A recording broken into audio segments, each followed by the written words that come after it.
Welcome back everyone to Formula 1 2020 and to your review of the 2020 British Grand Prix Qualifying session. We love this circuit. I love this circuit. I think it's the best we've visited so far in 2020, and I don't just mean that for the race day. Always throws up a challenge for the drivers. A very windy day today at Silverstone as well. Caught a few drivers out. The rookie on the field and also one of the most experienced drivers as well. We'll get into that a little bit later on. But spoiler warning is ahead if you've not seen today's session already. If you do want to miss out and if you do want to catch the highlights, that is over on the Formula 1 channel. However, if you want a review and analysis of today's session, we will do that in a moment. But as always, if you are new around here, feel free to subscribe if you do enjoy today's video and drop a like. It really helps out the channel. Spoiler warning out of the way. Your result for the 2020 British Grand Prix Qualifying looks like this. No surprise, it was a Mercedes lockout, and it's not really a surprise that on pole position for the British Grand Prix is Lewis Hamilton. Going for the record tomorrow of most British Grand Prix victories and also most home Grand Prix victories by a single driver. He's done a solid job today, 3/10 over teammate Valtteri Bottas, but last year it was the Finn who got pole position and also had just the edge on race pace until a safety car helped out Hamilton. Traditionally, however, this is Hamilton's hunting ground. This is where he's able to really take to the fight to any challenger he's ever had at Silverstone, and it's going to take a mighty drive from Bottas to topple Hamilton tomorrow. But further back, quite a bit further back, we jump into that midfield and it's headed by Max Verstappen in the Red Bull, but only just Charles Leclerc. What an impressive lap time that was in Q3, up in P4. Lando Norris for his home Grand Prix did such a great job last year and is continuing that this year, and also his impressive form he's already shown this year in P5, not bad at all. Lance Stroll, I think we'll be disappointed with 6th place as quite a scruffy session, especially through the Maggots, Beckett's and Chapel complex. Was kicking up the rear a little bit onto the gravel, was getting away with it, but I just wonder if he hadn't been doing that, maybe that could have helped him out. A bit of a scruffy lap though in his final Q3 run. A slight mistake through Abbey cost him. We'll talk about that a little bit later on. Carlos Sainz, P7, the two Renaults getting through to Q3, not bad at all. P8 for Ricciardo, P9 for Esteban Ocon, and Sebastian Vettel P10, which I actually don't think is that bad for the amount of, I suppose, questionable comments I've seen on Twitter and even some of the commentators actually during the qualifying session. Your bottom half looks like this just before we get into the real analysis and debate about today's session. Pierre Gasly was P11, out qualifying Alex Albon P12, who does one better than last time out, but still not quite good enough. Got a little bit unlucky, but that car just really isn't to his liking at the moment. Hoping he has a much better day tomorrow. Hulkenberg on his return was P13. I thought that was a very, very impressive job indeed. He outqualified Danny Kvyat in P14. And George Russell through to Q2 again. He's having a great season on Saturdays, but it's not without its bad luck. We'll talk about that in a second. Kevin Magnussen out in Q1 again, P16. The two Alphas, Giovinazzi and Raikkonen 17 and 18. And it's Grosjean and Latifi, your bottom two. And before we jump into the discussion, my favourite bit of any of these videos, your grid for tomorrow looks like this. I think for once, we've managed to accumulate and accommodate for all of the penalties. Fingers crossed that goes to plan, but it's Hamilton and Bottas on the front row. Verstappen and Leclerc, the two that had an incredible fight here last year, sharing the second row of the grid. Norris and Stroll on row 3, Sainz, Ricciardo row 4, and rounding out the top 10 on row 5, Ocon and Vettel. Your bottom half, though, has had quite a few changes. On row 6 is Gasly and Albon. Row 7, Hulkenberg. Magnussen is elevated to 14th. Giovinazzi, Raikkonen and Grosjean also relegated 15th, 16th and 17th. Latifi 18th. Danny Kvyat with a 5-place penalty. George Russell also with a 5-place penalty for ignoring yellow flags during qualifying. Now, shall we start off with the bottom and work our way forward? We mix it up every now and then. And if you are new around here, this is the part of the video, like I said a minute ago, I absolutely love. Sit back and just have a discussion about all the different drivers. So I'd love to hear your thoughts in the comment section down below. But we'll start off, I suppose, in that traditional back group that we have. Latifi, the 2 Alfa Romeos, the 2 Hasses, and even George Russell we might as well throw in if we're talking about Williams. Q1, it's pretty much guaranteed now that it's going to be all of these 3 teams that go out, with one of those drivers going through. And at the moment, it's George Russell who seems to have the edge on both of the Alphas, both of the Hasses, and comfortably the edge over his teammate. Latifi had a scruffy-ish session, a big spin on his final run on the outside of Luffield. Hamilton spun there a little bit later on, so Latifi will feel a little bit better about himself with that one. But that Williams car not looking too bad. George Russell in Q1, I think, finished his session in P10. So there was certainly pace in that car again this weekend. Would have Latifi scraped through to Q2? I'm not too sure he would have been able to do so. But when you see the gap to Grosjean, I think it was only 2 or 3 tenths, he could have been higher up on the grid, and he will be disappointed with that. But starting in front of Russell tomorrow, in front of Kvyat, knowing he's got a car that's going to be in similar race pace trim to the 2 Alphas and the 2 Haas cars, I think this could be a really good opportunity for Latifi to get his claws out a little bit in Formula 1 and prove his talent and prove that he's ready for the big step up to the Master Formula. George Russell in the other Williams smashed it in qualifying in terms of lap times, once again skating through into Q2. However, the only reason he did that was because he ignored yellow flags with Latifi's spin. Really unlucky. It's just like Hamilton in that opening round of the season in Austria. Slam dunk penalty, starts at the back. But again, just like Latifi, he's going to have a car where he's going to be able to prove his ability. And I'm kind of looking forward to see if Russell can really move forward this weekend. The last couple of weekends, great qualifying, but has tumbled backwards. The 2 Hasses and the 2 Alphas, it's kind of what we just say every race weekend. What more are they supposed to do? That car is bad. The Ferrari engine is bad. The 2 Alfa Romeo cars are the only team yet to get a single car through to Q2 this season. Kevin Magnussen, the only other driver yet to get through to Q2. All those 3 drivers, though, I think it's so hard to blame it on them. Giovinazzi, actually, I'll give him credit where credit's due, has outqualified Kimi Raikkonen in every single race this season. The gap as well, on average, has been about 2 tenths. So Giovinazzi, that improvements we saw over the second half of last year, is really coming out. And so far, on a Saturday, has been very impressive in 2020. So credit where credit's due for Giovinazzi fans. Grosjean, not great this weekend so far, but at least he didn't spin it in the pit lane this year. And Magnussen, unlucky not to get through to Q2. In front of that little group, we've got Danny Kvyat. A quiet session for him, comfortably outqualified by Pierre Gasly, who himself had a great session. I've been so impressed with Pierre so far in 2020. Just like Giovinazzi, who is improving over the second half of last year, Gasly certainly did that when he moved back to Toro Rosso, and that momentum he was building that ended with that podium in Brazil seems to have translated over into this year. And even though last weekend his engine blew up pretty much all weekend long, still dragged that car into Q3 in front of much quicker cars, and for the second weekend in a row has outqualified a Red Bull. This is a circuit he did a really good job at for Red Bull last year. His best drive for Red Bull was at Silverstone last season, was in the mix with Max Verstappen and the 2 Ferraris for the majority of the race. And hey, just missing out on Q2 thanks to the fact that he had the exact same lap time as Lance Stroll isn't a bad idea because he has fresh choice of tyres. A couple of the guys that are in the top 10 start on the mediums, so that won't play into Gasly's hands as much as it normally would, but still a very impressive drive from Gasly. Hulkenberg, P13, we might as well talk about Racing Point up next. I think that's a really good job.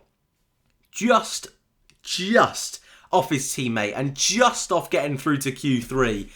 What a lap that was. Lance Stroll was on the medium tyres. Hulkenberg was on the soft, so that does have to be mentioned there. But the fact that Hulkenberg was so close, the fact that he's had such little running, and the fact that not only was he 1/10 off Q3, he was 200ths off a Red Bull car. Fair play, Nico Hülkenberg. I'm looking forward to seeing him tomorrow in race trim and seeing how he can cope with that.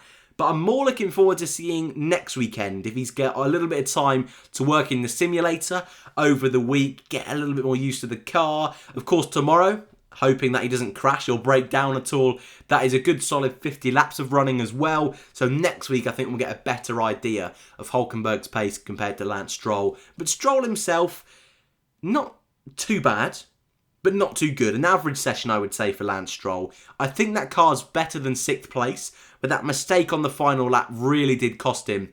And I think tomorrow in the Grand Prix, that racing point car, if he can get past Norris, may just be able to be in a fight with Leclerc and Verstappen, which would be a little bit surreal, don't get me wrong, but Stroll, he's had a great start to 2020. Now Perez is not going to be taking part in this weekend and what looks like next weekend as well. What an opportunity for Lance to overtake Perez in the standings and lead that team. To give him a bit of confidence and earn back a little bit of that reputation he had a few years ago before he got to F1 in the junior formulas. But Stroll, I think he'll be okay for tomorrow's Grand Prix. In front of that kind of group is this midfield battle, and the big loser in this midfield battle, Alex Albon, 12th in qualifying. You kind of run out of things to say with Alex because he obviously has potential. He obviously has a hell of a lot of speed. It's just that confidence in the car, and for whatever reason, it just isn't to his liking at the moment. Last time out in Hungary, struggled in qualifying but had a fantastic race, and I'm sure the exact same is going to happen tomorrow. He's fantastic at overtaking. It was one of the big issues with Gasly at Red Bull. But that big incident he had yesterday in second practice, I think, did knock his confidence. And I don't think anyone's massively surprised he's way off Max Verstappen at this particular circuit, where Verstappen's done pretty well over the last few seasons. But out in Q2, not ideal. There is positives. We will be able to see overtaking. We will be able to see him on a different tyre strategy, which could come into play if there's a safety car early on or late on. But Alex Albon needs a big race tomorrow. The critics are starting to come out. They obviously will do if results continue to spiral the way they have been. But I've seen a couple of people mention if he'd have got that win in the first race of the season, if he'd have been on the podium in the second race, would we be having these kind of questions and doubts in his ability? I'm not too sure, but certainly out in Q2, 2 weekends in a row, isn't quite good enough for a Red Bull driver. This one is going to rumble on over the next few weeks, but if he can do what he did last weekend in the Grand Prix, he should be fine. Into the top 10, where to start? Sebastian Vettel, I'll quickly mention him. I saw a lot of people moaning about Seb this weekend, but when you consider his car didn't work in FP1, didn't do a single lap, in FP2 did 5 laps, brake pedal didn't work, I think to actually scrape into the top 10 in a super competitive midfield, I don't think it's bad at all. Yes, he wasn't on the pace of Leclerc, and yes, there is a comfortable gap there, 9/10 to his teammate, but I don't think it's as dreadful as people are suggesting. I think what's a really good session, though, is for Renault. Both cars through to Q3, they must be beaming.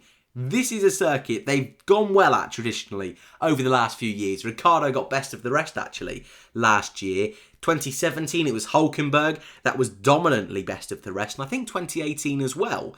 So I don't think anyone's massively surprised it's the circuit they were going to be strong at, but this is the first real opportunity for them to show they're in this fight in that midfield. Ricciardo, who has had an average start to the season, hasn't been able to really prove his late braking, his master of the overtake abilities as of yet, but we know it's there. There's been opportunities this year. He's got very unlucky in the second race in Austria, the Styrian Grand Prix. Last time out, Hungary's not great for overtaking, but Silverstone really is. It's a Ricciardo circuit to a T. Can't wait to see him. And Ocon much, much closer to Danny Rick this weekend. So big signs of improvement here for Renault. I'm liking it. Carlos Sainz, P7. I think that's probably the best he could have wished for. Yes, he's behind his teammate, and that'll probably wind him up a little bit, but only just off Lance Stroll, in front of Vettel, the two Renaults. I think that's a solid result. Norris, though, P5. Again, only just in front of Stroll, but that's a huge boost for McLaren. They had a fantastic opening 2 weekends. Not a great Hungarian Grand Prix.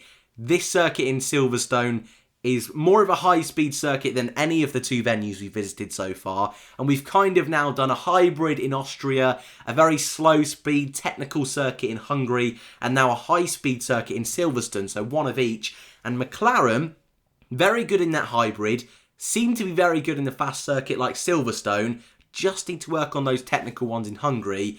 But this is the pace they were hoping for. Very, very good job from Lando Norris. He was brilliant here last season. Awful strategy took him out of the points, but he was the best of the rest until that awful strategy call late on. P5, expect a good result from him tomorrow. And wouldn't it be great to see him in that fight with Charles Leclerc and Max Verstappen? Those two so close again. I mentioned it earlier. What a scrap these two had last season. Went on for the entire race. If that can continue tomorrow, even if Mercedes run away with it, we're going to have a great Grand Prix. And if there's an incident between the two Mercedes in the opening lap, what a incredible race I think we will have. Leclerc put in a stonking lap to be that close to Max. And I think Ferrari have found a little bit more pace this weekend. They bought in upgrades in the second race in Austria. Didn't really get to use them thanks to a bit of contact on the opening lap. Hungary wasn't a track they were really expecting to suit their car, though Seb did a good job. And here, in Silverstone, looking a little bit better. Obviously not where they want to be, but that close to a Red Bull. Vettel out qualifying Albon. Not bad at all. Max doing what Max does. P3, best of the rest slot. I think a little bit further off of the Mercedes than he would have liked. But I think a lot of people would expect Verstappen to be in that P3 slot. And it's like I always say, the two Mercedes are in a class of their own. Bottas 3/10 off in the end of Lewis Hamilton. Hamilton, of course, made that mistake in Q2. And I think a few people, after Bottas set the benchmark time in Q2, thinking that maybe Valtteri would be able to nick it. But Hamilton, in the dying seconds, best ever qualifying lap in Silverstone. He just knows when to turn it on. Smashed it. Mercedes, just a bit too good, and fair play to them. Before we go, one of my favourite bits of the weekend, driver of the day and ones to watch. And my driver of the day for Silverstone, the British Grand Prix 2020, I have gone with Charles Leclerc. Really impressed with today's lap time. I kind of mentioned it a second ago that we haven't really been able to see those upgrades realistically in a professional situation where the cars are going flat out on a circuit that suits the Ferrari.